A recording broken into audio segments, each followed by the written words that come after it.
Hello दोस्तों, फटाफट आप सभी लोग आ जाइए। हम लोग पढ़ लेते हैं। आज पढ़ेंगे हमारा देश भारत। तो सीटेट सेकंड पेपर के लिए जिन बच्चों को नहीं पता है मैं बता देना चाहती हूँ, जो नए हैं, ये सेकंड पेपर जो एसएसटी से हैं उनके लिए है।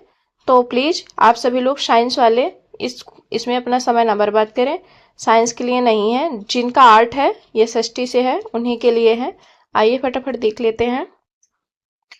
आज है हमारे देश भारत के बारे में जानकारी। जैसे कि देख लेते हैं, भारत एक बहुत बड़े भौगोलिक विस्तार वाला देश है। उत्तर में यह हिमालय, जैसे कि ये भारत है अपना। इसके यहाँ नॉर्थ में, उत्तर में ये बता रहा है हिमालय ऊंचे शिखरों से घिरा है। पश्चिम में अरब सागर, पश्चिम इधर है, इधर अरब सागर हो गया, अरब सागर। पूर्व में बंगाल की खाड़ी, पूर्व में बंगाल की खाड़ी है। उसके बाद आ जाते हैं कि पूर्व में बंगाल खाड़ी तथा दक्षिण में हिंद महासागर, दक्षिण में हिंद महासागर। प्रायद्वीप भारतीय प्रायद्वीप के तटों पर लहराते हैं। उसके बाद देख लेते हैं जो मोस्ट इंपॉर्टेंट है, ये पूछ लेते हैं भारत का क्षेत्रफल कितना है, तो 32.8 लाख वर्ग किलोमीटर भारत का क्षेत्रफल है। उसके बाद उत्तर में कश्मीर से लेकर दक्षिण में कन्याकुमारी तक इसका विस्तार लगभग 3200 है, 3200 है। ध्यान रखिएगा कि आप जब खड़े होंगे तो आपकी लंबाई ज्यादा होगी, इससे आप सब लोग ध्यान रखिएगा कि ज्यादा वाला जो है वो खड़े होने पे यानी उत्तर से दक्षिण तक की है, और जो आपकी चौड़ाई कम होती है इसलिए यहाँ पे दिया है कि इसका विस्तार है। उसके बाद है पूर्व में अरुणाचल प्रदेश से लेकर पश्चिम में कच्छ तक का विस्तार इसका 2900 किलोमीटर है। तो आपकी चौड़ाई जब कम होगी तो 2900 किलोमीटर है, यानी 29 और 32 तो ध्यान रहेगा ही। तो बस इस चीज में कंफ्यूज हो जाएंगे किसका 32 होना चाहिए किसका 29 होना चाहिए, कभी कभी ये कंफ्यूजन हो जाती है। तो ध्यान रखिएगा जब आप खड़े होंगे तो आपकी लंबाई ज्यादा होगी तो आप 32 मानिएगा, और जब भी बीचों बीच की बात होगी, जैसे कि ये बोल रहा है कि अरुणाचल प्रदेश से पश्चिम में कच्छ तक के जो होगी लंबाई वो 2900 होगी। उसके बाद आ जाते देख लेते हैं प्रायद्वीप किसे कहते हैं। प्रायद्वीप वह स्थल व भाग है जो तीन तरफ से जल से घिरा होता है। अगर प्रायद्वीप की विशेषता पूछे कि प्रायद्वीप किसे कहते हैं, तो प्रायद्वीप स्थल का वह भाग है जो तीन तरफ जल से घिरा होता है। उसके बाद देख लेते हैं ये एनसीईआरटी, इसमें आंकड़े सही नहीं दिए। जैसे कि ये दिया है चीन के बाद भारत, चीन के बाद विश्व का दूसरा सबसे अधिक जनसंख्या वाला देश है अपना भारत, जबकि ऐसा नहीं है। अपना भारत अब कितना हो गया, चीन को पछाड़ करके अपना भारत पहले स्थान पे हो गया जनसंख्या के नंबर पे। ध्यान रखिएगा अपना भारत जनसंख्या के नंबर पे पहले स्थान पे हो गया, चीन सेकंड नंबर पे हो गया, ध्यान रखिएगा। उसके बाद देख लेते हैं भारत की स्थिति और विस्तार। भारत की स्थिति और विस्तार में देख लेते हैं, भारत उत्तरी गोलार्ध में स्थित है। जैसे कि मैंने बताया था ये हमारा ग्लोब हो गया, बीचों बीच से कर्क रेखा विषुवत रेखा है यहाँ 0 अंश पे। उसके बाद 23.5 पे कर्क रेखा उत्तरी अक्षांश, दक्षिणी पे 23.5 पे मकर रेखा। तो ये कह रहा है उत्तरी गोलार्ध में कर्क रेखा, जैसे कि मैंने बताया 23.5 देश के लगभग मध्य भाग से होकर के गुजरती, यहाँ हमारा भारत स्थित है तो भारत के बीचों बीच से होकर के गुजरती है। उसके बाद दक्षिण से उत्तर की ओर भारत की मुख्य भूमि का विस्तार है 8 अंश 4 डिग्री से लेकर के 37 अंश 6 डिग्री उत्तरी अक्षांश के बीच है। ये पॉइंट ध्यान रखिएगा, बहुत ही इंपॉर्टेंट है। उसके बाद है पश्चिम से पूर्व तक की भारत का विस्तार है 68 अंश से लेकर के 60 डिग्री पूर्व तथा 97 अंश से लेकर के 25 डिग्री पूर्व देशांतरों के बीच है। ये बहुत ही इंपॉर्टेंट पॉइंट है, इसे ध्यान रखिएगा। उसके बाद है अगर हम विश्व को पूर्वी एवं पश्चिमी गोलार्ध में बांटते हैं तो भारत की स्थिति किस गोलार्ध में होगी। बहुत बड़े देशांतरी विस्तार लगभग 29 अंश के कारण यह दो छोर पर स्थित है। स्थानों के समय की दूरी इसको छोड़िए, मैं बता रही हूँ कि अगर ऐसे में है गोलार्ध ग्लोब, यहाँ विषुवत है, यहाँ कर्क है, यहाँ मकर है, उत्तर में कर्क है और साउथ में दक्षिण में मकर है। अगर पूछ ले भारत की स्थिति कहाँ पे है, तो अगर देखिए ऐसे तो भारत है, दो इसके आंसर है। अगर दिया है उत्तर पूर्व भारत, उत्तर पूर्व ये भी सही है, और अगर दिया है कि उत्तरी गोलार्ध तब भी सही है। उत्तरी गोलार्ध अगर पूछा है तो भारत उत्तरी गोलार्ध में है ही। उसके बाद ये दिया है उत्तर पूर्व, तो भारत ऐसे देखा जाए तो उत्तर पूर्व में स्थित है, ध्यान रखिएगा। उसके बाद देख लेते हैं, एक देशांतर के लिए स्थानीय समय में 4 मिनट का अंतर होता है, जैसे कि मैंने पिछली वीडियो में आप सभी लोगों को पढ़ा दिया है, वहां से देख लीजिएगा। उसके बाद है पश्चिम में गुजरात की अपेक्षा पूर्व के अरुणाचल प्रदेश में सूर्योदय लगभग 2 घंटे पहले होता है। जो अरुणाचल प्रदेश है वहां पे सूर्योदय 2 घंटे पहले होता है पूर्व में। उसके बाद है कि आप पहले पढ़ चुके हैं कि 82.5 पूर्वी देशांतर के स्थानीय समय को भारत का मानक समय माना जाता है। इस यामोत्तर को भारत का मानक यामोत्तर भी कहा जाता है। उसके बाद देख लेते हैं भारत के पड़ोसी देश। ये भारत का अपना मैप है। उसके बाद ये भारत के पड़ोसी देश हैं, सब लगे हुए हैं भारत से। चीन, नेपाल, भूटान, बांग्लादेश, म्यांमार, पाकिस्तान, अफगानिस्तान, श्रीलंका। उसके बाद आ जाते देख लेते हैं, ये भारत का राजनीतिक मैप है। उसके बाद देख लेते हैं कि इनमें से कौन कौन से देश हैं जिनकी समुद्री सीमाएं समुद्र से नहीं जुड़ी। दक्षिण में समुद्र में स्थित 2 द्वीप श्रीलंका तथा मालदीव हमारे पड़ोसी हैं। श्रीलंका और मालदीव हमारे पड़ोसी हैं। पाक जल संधि जो है वो भारत को श्रीलंका से अलग करती है, ये ध्यान रखिएगा। पाक जल संधि जो है वो भारत को श्रीलंका से अलग करती है। उसके बाद एक इम्पोर्टेंट फैक्ट देख लेते हैं कि भारत एक विशाल देश है। प्रशासनिक क्रियाकलापों के लिए देश को 29 राज्यों एवं 7 केंद्र शासित प्रदेश, तो इसे अपडेट कर लीजिए, ये 28 राज्य और 8 केंद्र शासित प्रदेश हो गया है जब से जम्मू कश्मीर को विलय किया गया है तब से। उसके बाद देख लेते हैं कि क्षेत्रफल की दृष्टि से सबसे बड़ा राज्य जो है वो क्या है, राजस्थान, और छोटा गोवा है, ध्यान रखिएगा। राज्यों को जिलों में बांटा गया है, ठीक, ध्यान रखिएगा। और भारत जो है दिल्ली, भारत की राजधानी जो है वो दिल्ली है। राज्यों का निर्माण मुख्यतः भाषाओं के आधार पर किया गया था 1953 में।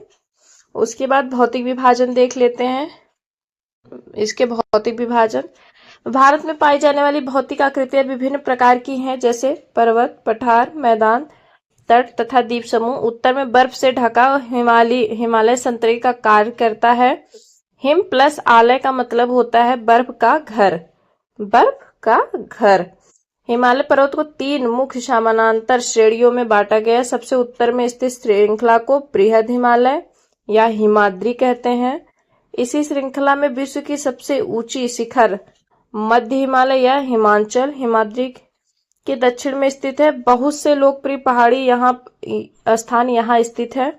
5 पहाड़ी स्थानों के नाम पर पता लगाइए। शिवालिक सबसे दक्षिण में स्थित और इसे सबसे नवीनतम पर्वत श्रेणी कहते हैं शिवालिक को।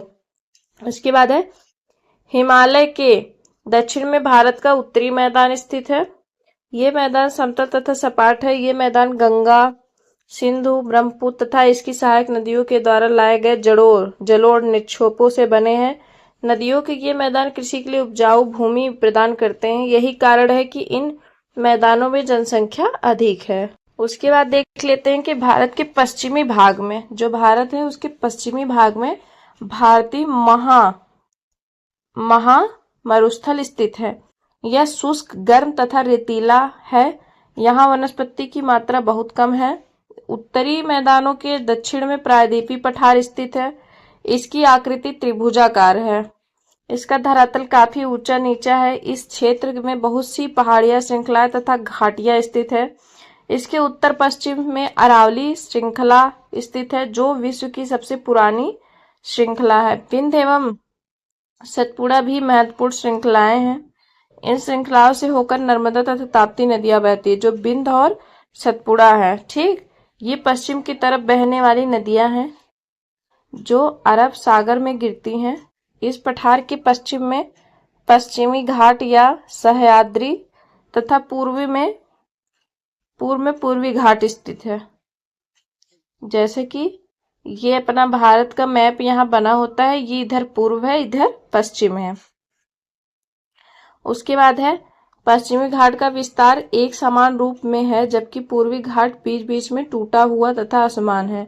इन पठारों में खनिज जैसे कोयला एवं लौह अयस्क की प्रचुरता है। और उसके बाद देख लेते हैं पश्चिमी घाट के पश्चिम में तथा पूर्वी घाट के पूर्वी में तटीय मैदान स्थित है।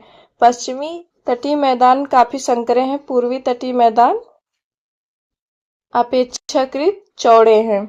वहां पूर्व की ओर बहने वाली कई नदियां हैं, जैसे ध्यान रखिएगा पूर्व के साइड कौन कौन सी नदियां बहती हैं। महानदी, गोदावरी, कृष्णा तथा कावेरी। उसके बाद है बंगाल की खाड़ी में गिरती हैं। ये नदी अपने मुहानों पर उपजाऊ डेल्टा का निर्माण करती हैं। पूछा जाता है कि डेल्टा का निर्माण कौन सी नदी करती है। उसके बाद है, ये इंपॉर्टेंट है, बंगाल की खाड़ी में गंगा एवं ब्रह्मपुत्र नदियों के मुहाने पर सुंदरबन डेल्टा स्थित है, ध्यान रखिएगा। उसके बाद आ जाते देख लेते हैं, भारत में दो द्वीप समूह भी हैं। लक्षद्वीप द्वीप समूह अरब सागर में स्थित है। अरब सागर अभी मैंने बताया था यहाँ पे स्थित है। ये केरल के तट से कुछ दूर स्थित प्रवाल द्वीप है। अंडमान एवं निकोबार द्वीप समूह भारत से दक्षिण पूर्व दिशा में बंगाल की खाड़ी में स्थित है। क्या आप जानते हैं कि कौन सा द्वीप समूह वर्ष 2004 में सुनामी से प्रभावित हुआ था? समाचार पत्र तथा लोगों से बातचीत के जरिए ये तो कुछ नहीं है, बाकी इतना है। बाकी अब हम लोग नेक्स्ट चैप्टर पढ़ेंगे। जैसे कि आप सभी लोग अगर ना समझ में आया तो बताइएगा, बाकी मैंने अपनी तरफ से बहुत कोशिश की है समझाने की। देख लेते हैं कि भारत, जलवायु, वनस्पति तथा प्राणी। ध्यान रखिएगा ये 6 क्लास की अभी एनसीईआरटी में करा रही हूँ, उसके बाद मैं 7th क्लास की कराऊंगी, उसके बाद फिर 8th क्लास की। तो आइए फटाफट देख लेते हैं कि ऊपर जैसे बहुत ज्यादा खास कुछ नहीं दिया है, यहाँ से क्वेश्चन बनने वाले भी नहीं है, जहां से बनेंगे मैं वहां कराना स्टार्ट कर दूंगी। जैसे कि एक फैक्ट है, जैसे कि सामान्यतः भारत में प्रमुख मौसम होते हैं, ये ध्यान रखिएगा।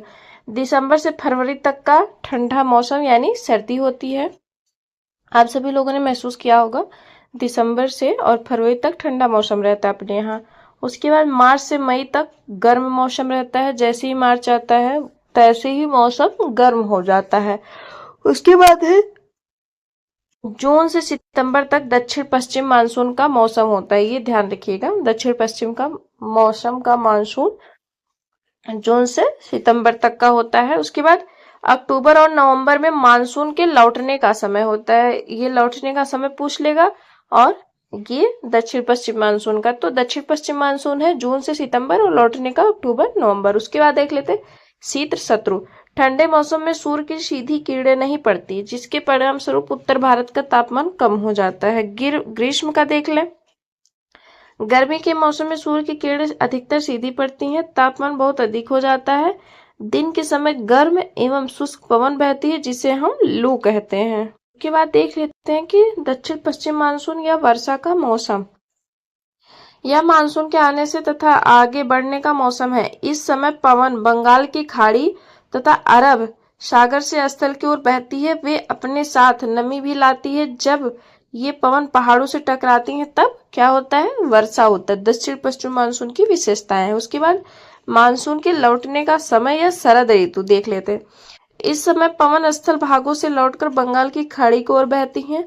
यह मानसून लौटने का मौसम होता है। भारत के दक्षिणी भागों विशेषकर तमिलनाडु, ये कहता है कि पेपर में आता है कि लौटते हुए मानसून से बारिश कहाँ पे होती है, तो ध्यान रखिएगा तमिलनाडु तक आंध्र प्रदेश में इस मौसम में वर्षा होती है। लौटते हुए मौसम से बारिश, लौटते हुए मानसून से बारिश तमिलनाडु और आंध्र प्रदेश में होती है। ये मोस्ट इम्पोर्टेंट है, ध्यान रखिएगा, ध्यान रखिएगा। उसके बाद आ जाते देख लेते हैं कि हम लोग देखते हैं भारत की जलवायु को मोटे तौर पर मानसूनी जलवायु कहा जाता है। पूछ लेता है कि भारत की जलवायु कैसी है, तो मानसूनी या फिर इसे कह सकते हैं उष्ण कटिबंधीय।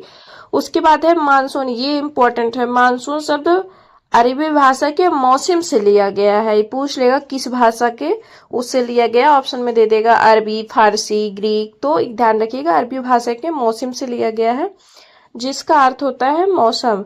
भारत की स्थिति अभी मैंने बताया उष्ण कटिबंध में होने के कारण अधिकतर वर्षा मानसूनी पवन से होती है। भारत में कृषि वर्षा पर निर्भर है। जैसे कि आप सभी लोग जो गांव से होंगे उन्हें पता होगा, अधिकतर लोग कृषि मानसून पे ही करते हैं, मानसून पे ही निर्भर होते हैं। अच्छे मानसून का मतलब है पर्याप्त वर्षा तथा प्रचुर मात्रा में फसलों का उत्पादन। उसके बाद देख लेते हैं कि किसी स्थान की जलवायु उसकी स्थिति, समुद्र ऊंचाई, समुद्र से दूरी तथा उच्चावच पर निर्भर करता है। इसलिए हमें भारत की जलवायु में क्षेत्रीय विभिन्नता का अनुभव होता है। राजस्थान के मरुस्थल में स्थित जैसलमेर तथा बीकानेर बहुत गर्म स्थान है। ध्यान रखिएगा, ये भी पूछा जाता है। तो राजस्थान का जो जैसलमेर और बीकानेर है वो बहुत गर्म स्थान है, जबकि जम्मू कश्मीर के द्रास एवं कारगिल में काफी बर्फीली ठंड है।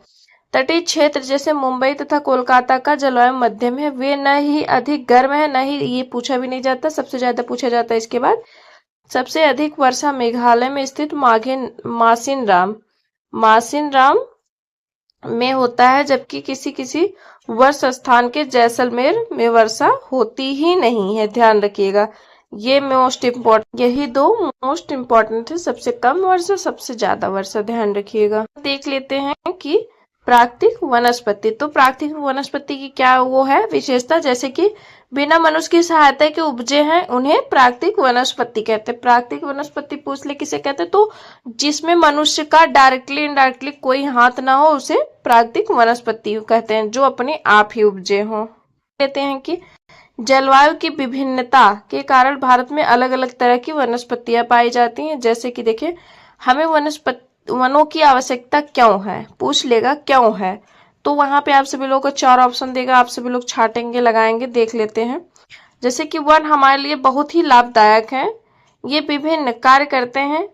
पेड़ पौधे ऑक्सीजन छोड़ते हैं जिसे हम सांस के रूप में लेते हैं तथा कार्बन डाइऑक्साइड को ग्रहण करते हैं। जो पेड़ पौधे हैं वो ऑक्सीजन को छोड़ते हैं और कार्बन डाइऑक्साइड को ग्रहण करते हैं। जो मनुष्य है वो कार्बन डाइऑक्साइड छोड़ता है, ऑक्सीजन को ग्रहण करता है। ध्यान रखिएगा। पेड़ पौधों की जड़ें मिट्टियों को बांध कर रखती है तथा इस प्रकार वे मिट्टी के अपरदन को रोकते हैं।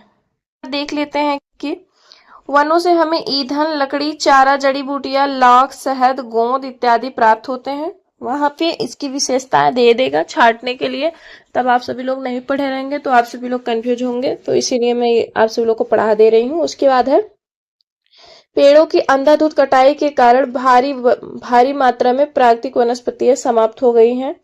हमें अधिक पौधे लगाने चाहिए, जो पेड़ बचे हैं उनकी रक्षा करनी चाहिए। उसके बाद देख लेते हैं कि ये देख लीजिए कि दवाइयाँ, आश्रय, चारा, ईंधन, खेल का सामान, फर्नीचर, ये सारी चीजें पेड़ से प्राप्त होती हैं। वन्य प्राणियों के बारे में देख लेते हैं, जैसे कि वन विभिन्न प्रकार के वन्य जीवों का निवास होता है। वनों में जंतुओं की हजारों प्रजातियां तथा बड़ी संख्या में विभिन्न प्रकार के सरीसृप, उभयचर, पक्षियों, स्तनधारियों, कीटों तथा कृमियों का निवास होता है। देख लेते हैं इम्पोर्टेंट फैक्ट। बाघ हमारा राष्ट्रीय पशु है, ठीक, ध्यान रखिएगा। उसके बाद एक इम्पोर्टेंट फैक्ट ये हो गया, बाघ हमारा राष्ट्रीय पशु है। उसके बाद एक इम्पोर्टेंट ये है, गुजरात के गिर वन में एशियाई शेर का निवास होता है।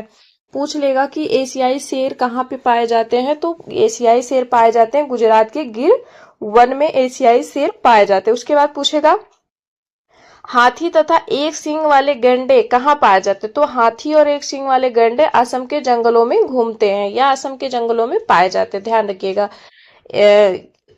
जो है एशियाई शेर गुजरात के गिर में पाया जाता है, हाथी तथा एक सींग वाले गैंडे असम में पाए जाते हैं। हाथी केरल एवं कर्नाटक में भी मिलते हैं, ध्यान रखिएगा। उसके बाद है ऊंट, जो है भारत के रेगिस्तान तथा जंगली गधा कच्छ के रण में पाया जाता है। जंगली बकरी, हिम तेंदुआ, भालू इत्यादि हिमालय क्षेत्र में पाए जाते हैं। ये मोस्ट इम्पोर्टेंट है, ध्यान रखिएगा। ये न कि सीटेट आपके वनडे एग्जाम में भी पूछा जाता है। तो सबसे ज्यादा इम्पोर्टेंट फैक्ट ये है, मैंने आप सभी लोगों को बता दिया कि ध्यान रखिएगा। उसके बाद है कि मोर हमारा राष्ट्रीय पक्षी है। जो मोर है वो हमारा राष्ट्रीय पक्षी है। देख लेते हैं कि भारत में सांपों की सैकड़ों प्रजातियां पाई जाती है, उनमें कोबरा एवं करैत प्रमुख है, ये ध्यान रखिएगा। और क्या बोलते हैं कि जो फर्स्ट पेपर होता है ईवीएस में, उसमें पूछ लेता है सांप कितने प्रकार के होते हैं, तो मुख्य रूप से सांप 4 प्रकार के होते हैं। उसके बाद है वनों के काटने तथा जानवरों के शिकार के कारण भारत में पाए जाने वाले वन्य जीव की प्रजातियां तेजी से घट रही हैं। वो पूछ लेगा कि तेजी से वन्य जीव की प्रजातियां क्यों घट रही, तो इसीलिए घट रही हैं। देख लेते हैं कि प्रत्येक वर्ष हम लोग अक्टूबर के पहले सप्ताह को वन्य जीव सप्ताह के रूप में मनाते हैं। ठीक, ध्यान रखिएगा कि आप सभी लोग पढ़ लीजिएगा अच्छे से। और आज की वीडियो यहीं तक। आज की वीडियो कैसी लगी लाइक शेयर सब्सक्राइब करके जरूर बताइएगा। उसके बाद हम लोग ये आज तक मैंने 6th क्लास की एनसीईआरटी पूरी कवर करा दी। उसके बाद हम लोग 7th क्लास की एनसीईआरटी पढ़ेंगे।